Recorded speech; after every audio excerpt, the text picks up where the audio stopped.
This is Joey Toledo with a 1-minute political update, brought to you by Vicks Home Vasectomy Kit. Wife had it with being pregnant?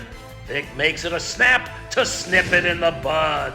Tonight, in a primetime TV address, Donald Trump may announce we're going to war with Venezuela. Why?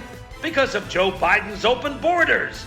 He'll also defend his Truth Social post, claiming film director Rob Reiner died because of the anger he caused over Trump Derangement Syndrome. As for Republicans upset by the post, Trump will blame their response on Joe Biden's open borders. Meanwhile, one of those Republicans, Senator John Kennedy, suggested when Trump posts insensitive things, it detracts from his policy achievements.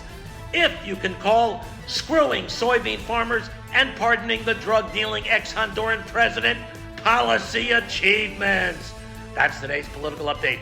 Don't forget to give a thumbs up, share, follow, and especially subscribe. You get insights, I get endorphins up the yin-yang. I'm Joey Toledo.